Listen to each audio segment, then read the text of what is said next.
So, real quick, let me go over some changes to the lighting. We added the lights in the ceiling and into to the lighting board, so now we can actually control the lights in the ceiling.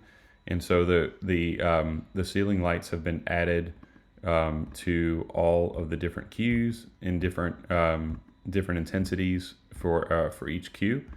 So right now we're in the practice queue, and if you go to the layout, you can see that these white boxes that have been added, they're different intensities. Like this one is the dimmer is set at 100%. They're actually all at 100% currently, and because that's what the program is for the dimmer queue. I mean for the practice queue.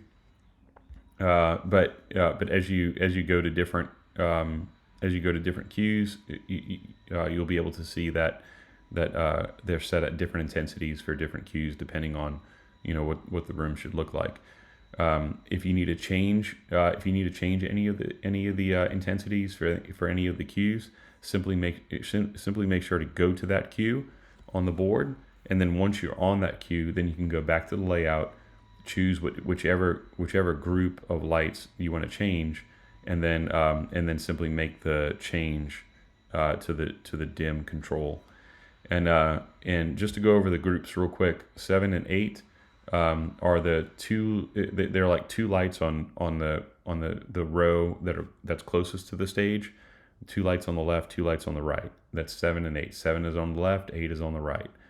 And then the next bank of lights back, the next row of lights back, the ones just above the lighting bar, that main lighting bar, that's group 5.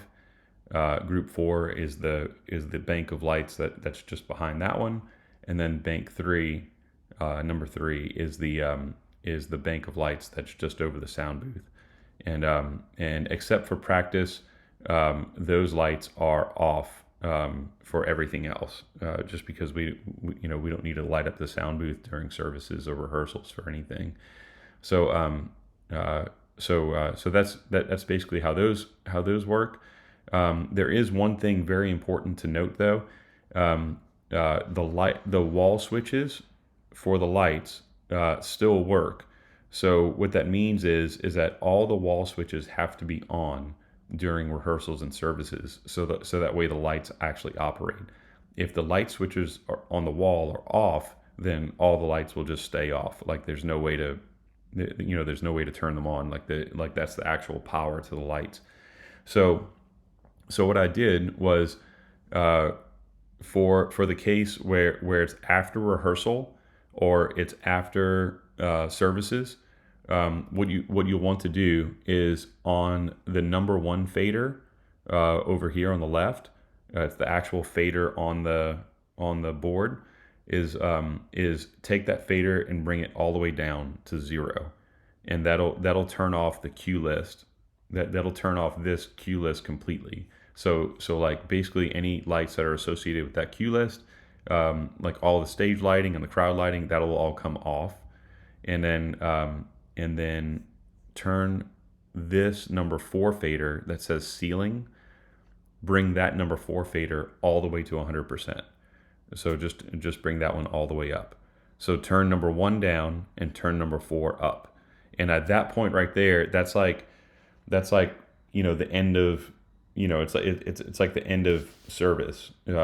Basically, you'll do that so that way whoever's coming into the room can have control over the ceiling lights just by using the wall switches. They don't have to go to the lighting board or anything like that. They can just simply use the wall switch to turn the lights on and off. So that's a pretty big change.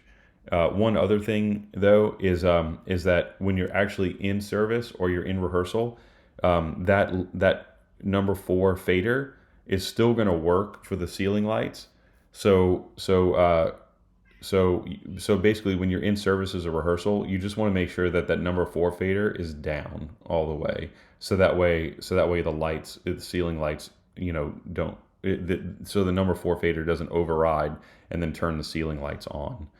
That goes for all of these faders actually. You want to make sure that during services or during rehearsal, all of these faders, except for one, all of these faders are completely down.